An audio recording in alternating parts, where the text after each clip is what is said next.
All right. Close enough. Yeah, close enough. You want to talk on this song? Yeah. Let's this. Yeah. I'm Patrick. I'm Andrew. We're from the band Self Defense Family, and we're going to be talking about the single off of our new LP, Have You Considered Punk Music? And this single is of the same name. What do you want to talk about? You played what on this? I played pedal steel badly, but halfway through I acknowledged I was doing it badly, so I kind of purposefully got worse as it went through. If you can't do something well, do it stylized. Yeah, exactly. That was precise. All right, I'm not going to hit my mark, so I'm just going to never hit my mark. Problem solved. Yeah, and then engineers can't nitpick because they think that you're off on one. Exactly. He's doing his thing. There was no chance of that happening. The idea going into this one was no analog or precedent. We were supposed to do a record that had there was nothing in the fossil record for it. I don't know if we did that, but this song maybe comes close. Yeah, I would say that this one. So let me speak as the least musical member of the band. There's some like fake country shit going on in this. Yep. There's some fake sad boy shit going on in this. And the fact that we don't nail either one, I think kind of makes it its own beast. Am I correct? You know, I'm going to contradict what I just said because I will tell you exactly what this is, what the precedent is. This song is our Use Your Illusion Part 2. No shit. It is. Could be worse. All right, let's play a little bit more of it and see what we can ferret out. Don't make decisions through the lens of a dumb doll. Walls you went around, broke down and bound. Choke went to Berlin to have his awakening.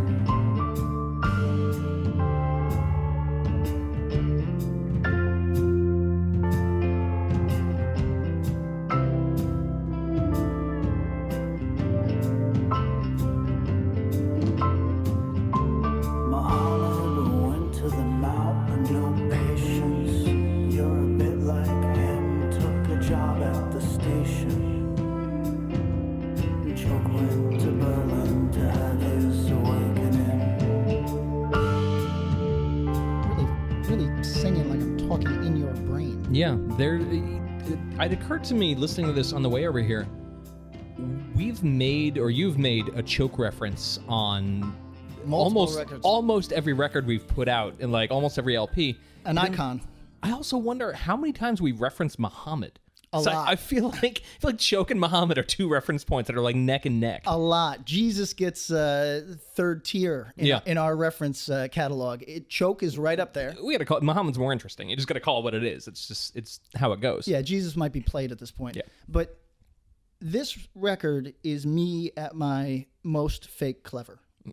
There are so many fucking references in this song.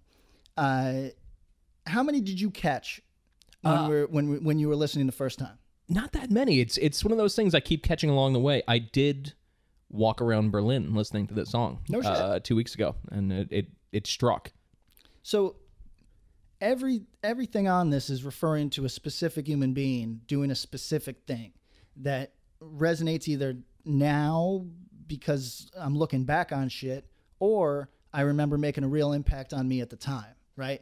Because I didn't endeavor to do this, but this record is lyrically a lot about music, and that sounds like a nightmare. You know when bands 100%. Are like, oh yeah, this record is about, this is my love letter to fucking music. Like, yeah, that's torture shit, and it's like when. But sometimes you fall into this. Like, I've written a On the Road song, and if you had told me I would ever do that, I would have been like, not a fucking chance. But sometimes you think you're more clever than the fucking house, and you can pull it off. And, yo, what's up? On this record, pulled it off. I think so. You know what I mean? A lot of references, a lot of talking about music, but I think in a way that is maybe not didactic, maybe not, you know what I mean? It's not, I'm not trying to fucking push anything on you about the glory of anything or fucking make it out to be cool or, you know what I mean? So just kind of like, I mean, not to sound hella corny, but like it could apply to anything. Like, it doesn't got to be music. Maybe your passion is, I don't know, woodworking. Yeah. You know what I mean? Whatever the fuck it is. So, do you have any music shit to talk about? What? No, you know what? This is the other thing. I understand why it would make sense for me to be here because I know recording shit, but I don't know what board we used or what microphones. I didn't pay attention to any of that. I was just having a nice time. I do think, and this could be a total lie, or I might have just made this up in my mind, but I thought I heard someone say that we used the same recording console that Sheryl Crow used to record All I Want to Do, which even if it's true, even if it's false, now it's true. Yeah. So, I think that's yeah. true. Let's give this. That's all I got.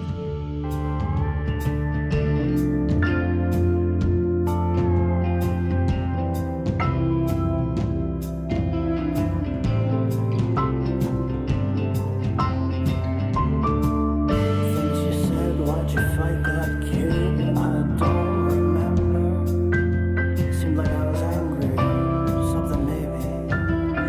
Joke went to Berlin to have his awakening.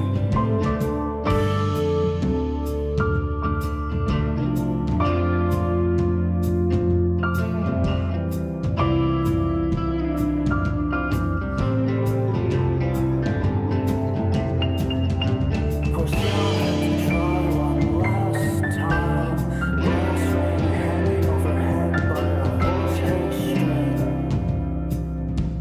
And Joke went to Berlin to have his awakening.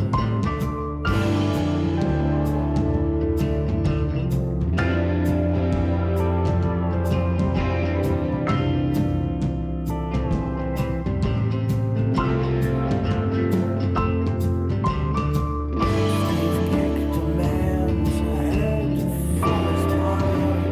Caught on tape, but there was nobody. And Joke went to Berlin to have his awakening.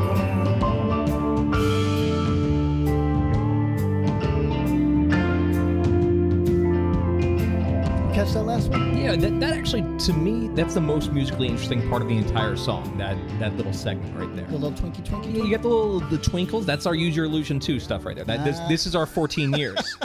But then also in the background you can hear Mary playing what sounds like it sounds like she's playing a New Order song very quietly underneath everything, which I really liked a lot. So yeah. That's part of the magic of the band is that we're rarely playing the same song. Yeah, I've noticed this. And all right, I think we have like the latter part of the song to listen to. Let's let this play.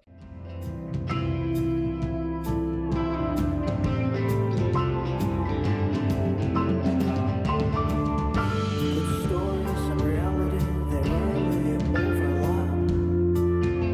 But cinder block the windshield, I choose to believe in that. And Joke went to Berlin to have his awakening.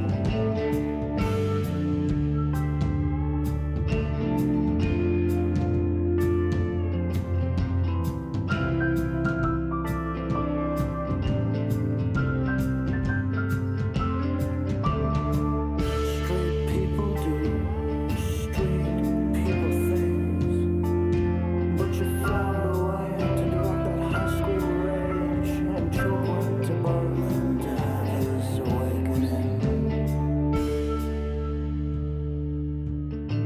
The way that you think it is as a kid gives way to difficult but unavoidable days that underline and highlight that you've been doing it wrong, and for so long you can't crawl your way back to reasonable. You have to swing violently to the other side, which as it turns out isn't violent at all, but mild and neutral and bland and pablum and sand for your landing, cotton for your tongue.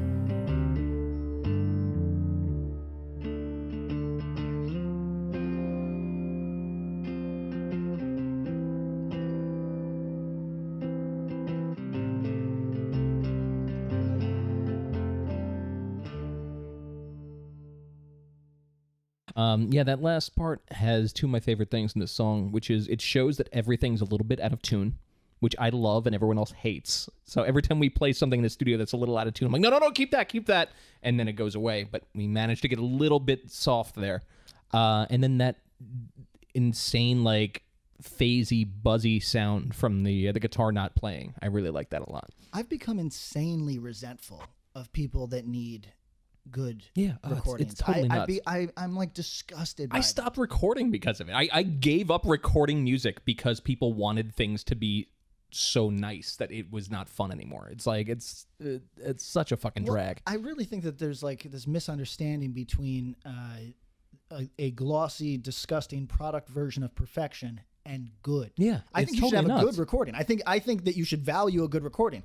I think that the disgusting, nauseating, antiseptic fucking perfection that you are seeking makes you look lame as fuck and never ages well. I forget where I read it, but it was the second Def Leppard record was recorded so perfectly that it didn't sell because it was just any band at that point. It wasn't even a band. It was just like it was elevator music.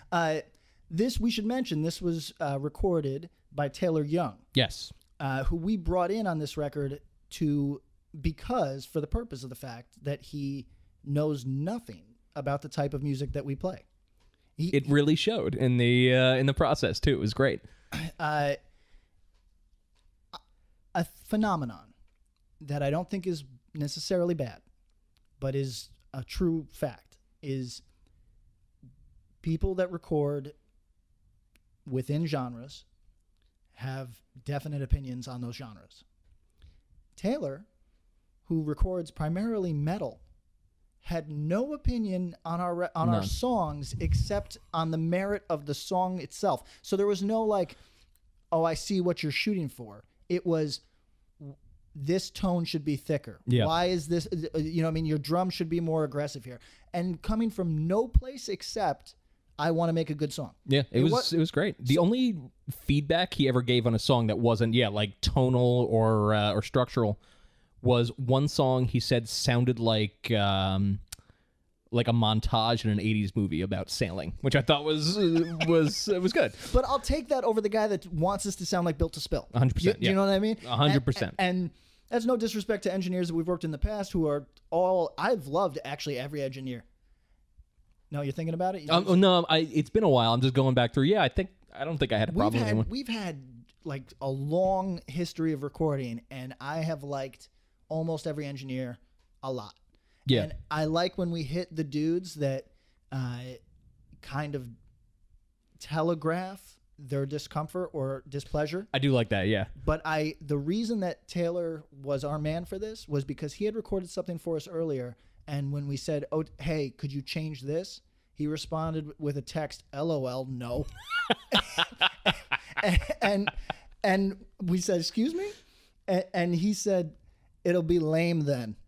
And we were like, cool. I went back to the band and I said, "Can't argue with that." You know what I mean? That's cool. I'm super with that. Look, I think this is our best record. Would you agree with that? Yeah, 100%. This is the record I've been trying to make for like 10 years. Yeah, so this is our best record. I love this record.